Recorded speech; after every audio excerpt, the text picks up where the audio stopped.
Hold on. You want to do that? Anyway, hello everyone. This is Daniel, and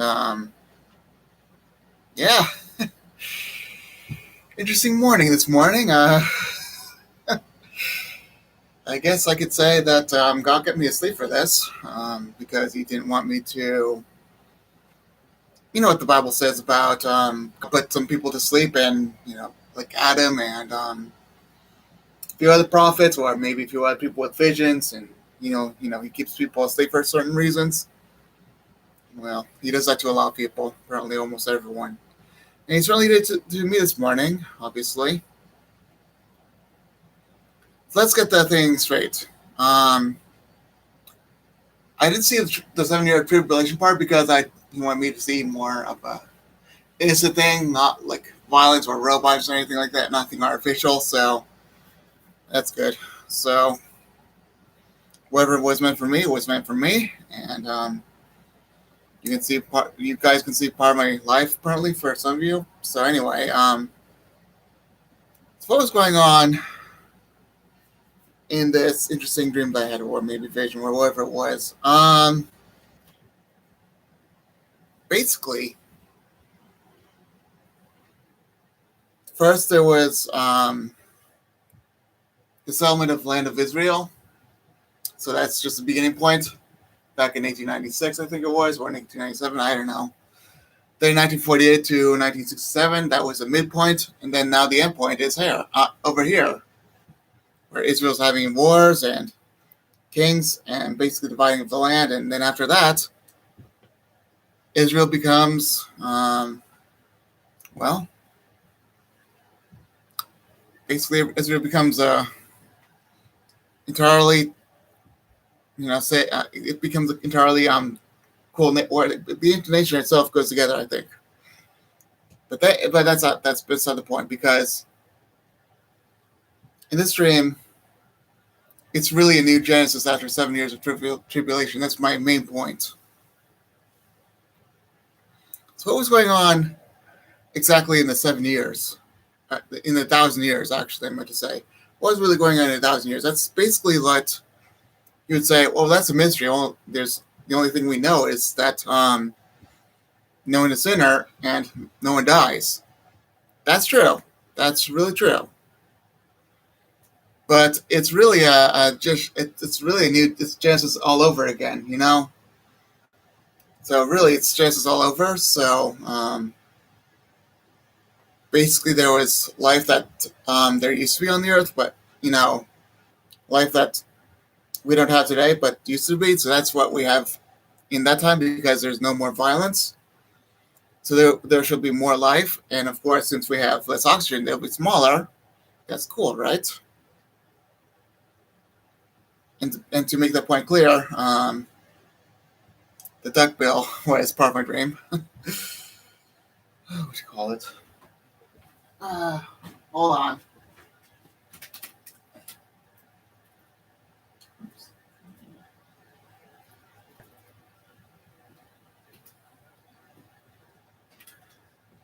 I hope I say it right. Professor Phyllis. Let me say that again, right? Parasaurolophus. Look up Parasaurolophus or duckbill, And let me tell you what they got wrong in one part. In the front limbs and part of the tail, they got the wrong tail for one creature, and mixed with that one, I guess. And another thing they got wrong was the front limbs. They were supposed to be like kind of like a raptor in some way, but not really. Besides, ducks or duckbill, wherever it is, the ducks really, it's not really an evolving thing. It's more like a God created that from that duckbill, or you know what I mean. Ducks were created from that, and obviously their wings, kind of were representing of, raptors, and raptors were representing of turkeys. And T-Rex had bear longer arms, so they represent some bird like chicken. They represent chicken. So basically, all I'm trying to say is that people mix the arms up, and they didn't get everything right. Because they're atheists. They don't get everything right. They don't know what goes where and which goes which. But for the duckbill, they all had the same wings, and and unfortunately, a lot of these creatures that had the herbivore's arm, and someone got it from another herbivore arm, were mainly just, I don't know, like they were just meant for other things, like four-legged, and they didn't have long tails. They just had the regular tails, like Stegosaurus and all that. They just had regular tails, and then the only ones with long tails were the ones with skinny tails. Things like that. Defensive mechanisms. And it's just because of the weight of the balance. You're wondering, okay, what's the weight of the balance all about? Well, these guys, Ferrosaurolophus, or the duck-billed dinosaurs, do not like hills. They'd rather go in a plain where everything is flat, and they'd rather go in the rainforest because, these guys don't feel temperature like we do. Yes, they don't get cold, but they know that it's a bad place to get cold, and they don't feel warm, and they know that some things are too warm, but they just don't feel temperature the way that we do. You gotta remember, they're pretty much like birds. And, fortunately, I know that penguins are also ancient. They're not as new as people would think. And my point of that is, there are certain things that are considered new, and there are certain things that are considered old. And when clay was first introduced to the land, it had a stronger scent of clay, and everything else had a stronger scent of clay, except the very first ones, the very first creatures, they had stronger scent of clay, except for the fish, and fish had a scent of the ocean that were part of the ocean, and like it's complex, but and they still do actually. But everything had a strong scent of clay, and everything just it's more of a it kind of boggles your mind when you realize that these creatures are more we're kind of involved with deaths of the creatures, but not really with the scent of it. Same with the cats, and same with the dogs. Not really. They're just made with wherever they're made of. I don't know, but they're basically made out of the sweat of the creatures. Same with some other creatures, I guess. But cats. I don't know. Sorry if I bore you. But anyway. Everything will be alive during that time, and all the creatures will be around. Everything will be around in that sort of Genesis point. All the creatures that were extinct will become basically new again, because there will be creating that. Not only that, we will be the ones in heaven creating those for everyone else, and that we will be the ones that will help them along with finding a partner. So it's Genesis all over again. Like I said, God, He wants everything to stay alive. So basically, without sin, He doesn't have to worry about creatures dying off again. So He ends up basically creating a male and female to reproduce again until the day that the earth ends. So in that case, this is going to be interesting. I don't know if you want to stay on here for this, but when they get when they go in the mating season, like if they're going to mating, it's very quickly. It's like very quick, like a duck. Remember, they're ducks, so the duck bills are like ducks, and they're pretty quick about it, you know. But it doesn't matter because it feels like you're being filled up, and it's like, oh yeah, that's cool. However, the cool thing about it is it's like they're gravid and they don't even know about it because let's go to another bear part. They're like kids. These creatures are like kids on Earth. They only go with the simple stuff. Like the men that calculate all this stuff, they say, oh, you have a quarter chance of, and they have a half chance of. But whenever these creatures are saying, oh, I don't know what the calculation is, they get the direct answer and not the actual calculation because, remember, dogs are not really the smartest things. They can only, you know, know what the human is saying, but only by a little bit. They only know sit, jump after this, get the frisbee, get the stick. You only know these things. And obviously, if you taught them more at an early age, they know more of your language. But same thing with these guys. They're kind of like kids. Not as smart as us, but they're literally just instinctive creatures, and they know what they're, they know where to, you know, do everything, and they know where to go home. And their home is more like wherever their land is. So if you build a sanctuary for them, like a building like this or anything, they'll literally, go to that sanctuary and say, okay, that's my home. Because remember, everything in Genesis that was alive back then is alive now. So basically, things like dragons are alive. But how are they going to eat? Well, they only eat the vegetables. Why is this? Because there's no sin, there's no death. They only eat vegetables, and that's why that's 100% why in the 1,000 years there should be no death because the plants will grow pretty quickly. But there's going to be a lot of plants everywhere. There's going to be a lot of unique creatures that were not known about before, and then they'll come around. There's going to be a lot of life at the 1,000 years. There's not just going to be like a few of us.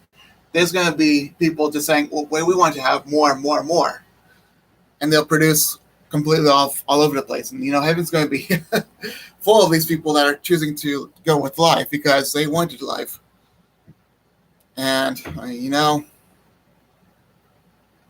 since I only saw the beginning, there's going to be a lot of life. The fact is, these new creatures want to reproduce all the way through, even until they know that they're ancient, and they're still not dead because obviously they cannot be old in that time because remember Adam and Eve? That's like the Genesis of this time. It's future Genesis, And things like dinosaurs, well, some of them will be still alive. I don't know if we got all of them, Things like dinosaurs, dragons, whatever we call dragons, everything that has been extinct, like the woolly mammoth, like that's obvious that we've been around. And the saber-toothed cat, all of those will be alive. Because everything that's evident in the ground with its big bones, yes, everything will be alive except for giants and all those mythological creatures that we made up in stories because, that's not the Genesis that we have for the life today. The Genesis that we have for life at the 1,000 years is more like the Genesis that Adam and Eve was in, that was perfect and just and holy. And, even then, they'll still have a scent of their own usual scent. But, I think that's obvious to the point of, heaven doesn't have that because they don't have, they don't really have birth there. They just have creation. And obviously, technology. What about the technology? You're thinking, well, what about technology? Will we have technology, we'll be used to in a certain extent. We will want to have things kind of growing like vegetables and all that, but we won't have things like for say we won't have the computers we used to have. We'll have like old tech computers, and that's all we'll have. Even then, that we'll have a good amount of memory, but not a whole bunch of memory. Like maybe megabytes to maybe gigabytes, but that's it because we'll be only using that for calculation and talking to across the world. But that's all. We probably won't even have videos, and that's fine. That's fine. All they're going to be used for is really communication and math. That's all they're going to be used for. And the science and basically all the science we'll have at the Genesis time is basically meant for remembering the past and really basically for calculation of all that and basically, what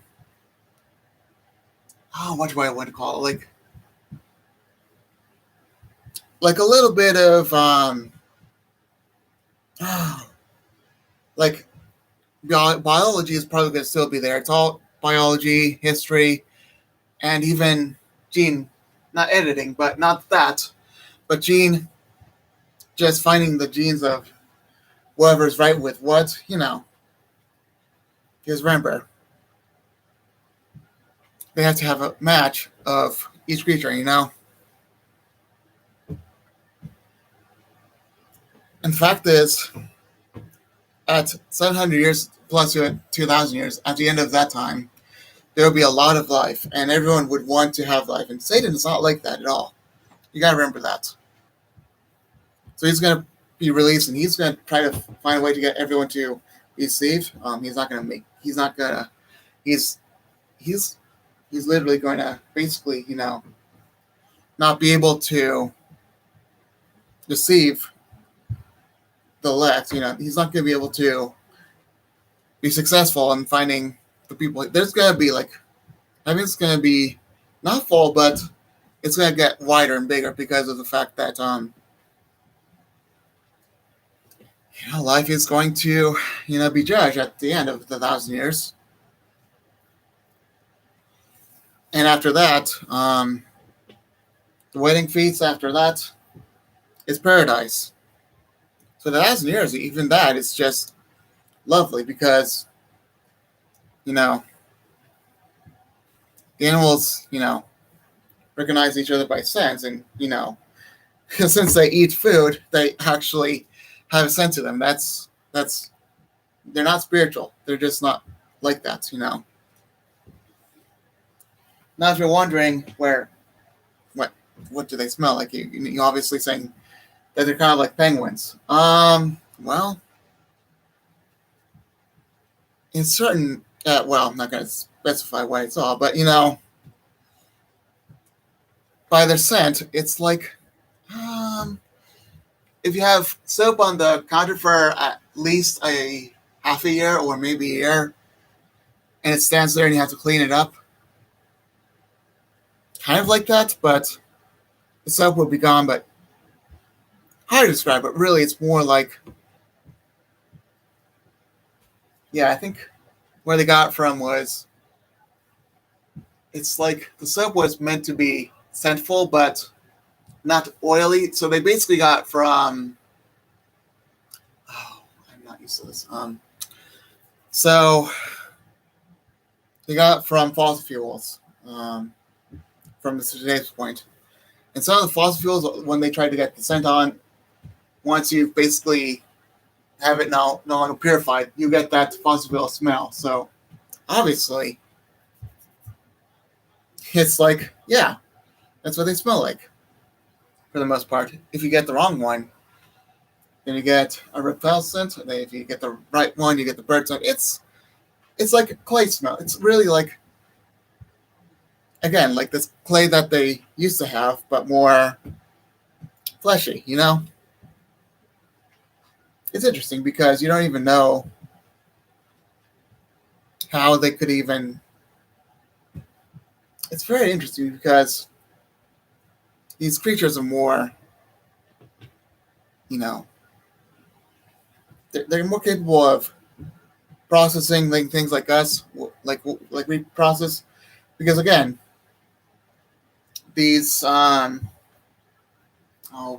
that built dinosaurs or whatever this Slophus, yeah, the Slophus, what do you call it?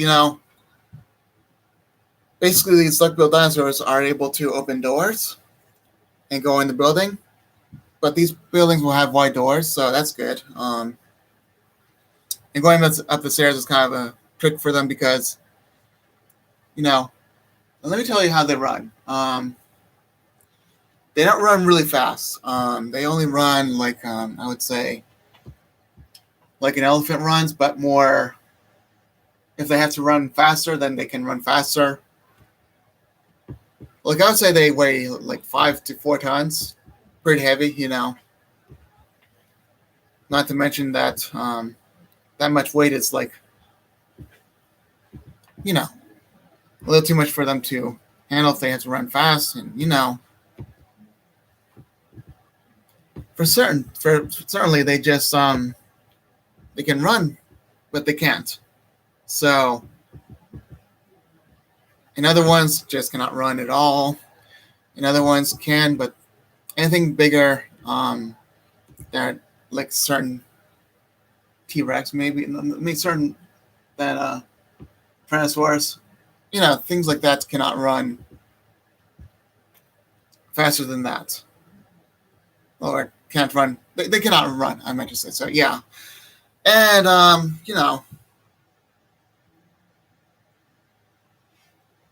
you know, basically just to specify, they have rocks on the ground just to the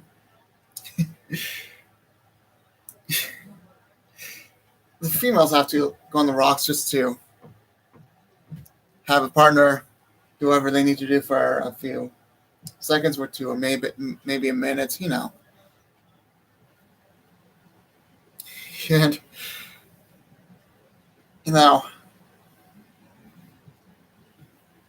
they just don't get all the words.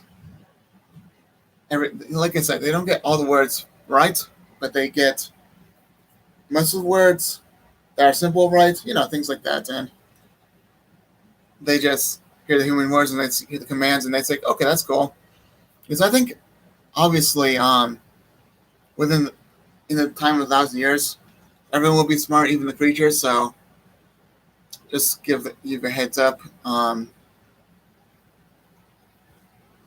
And what else? I don't know. It's like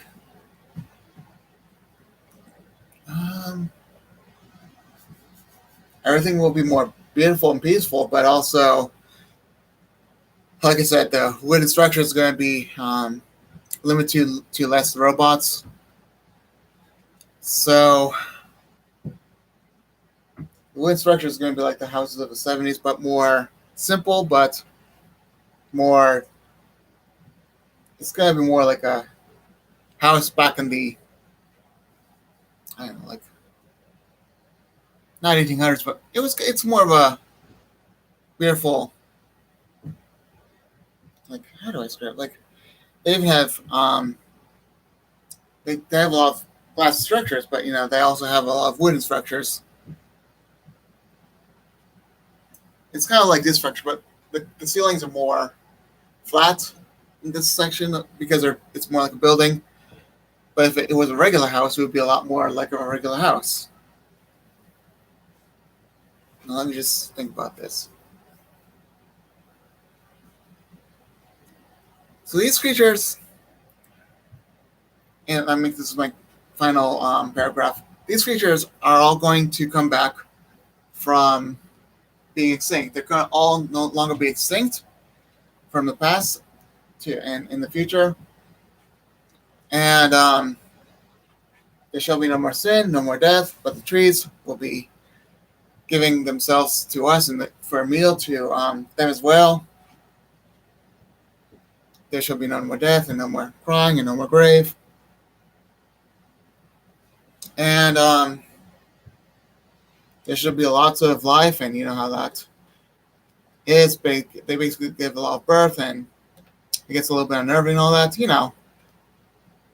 and everything is going to be settled, and there's going to be lots and lots of life at the end of the 1,000 years, until the earth is basically wiped clean, and heaven shall be coming to the earth, and it shall be a new earth, and all that, And after that, judgment. After that, wedding feast, and after that, perfection.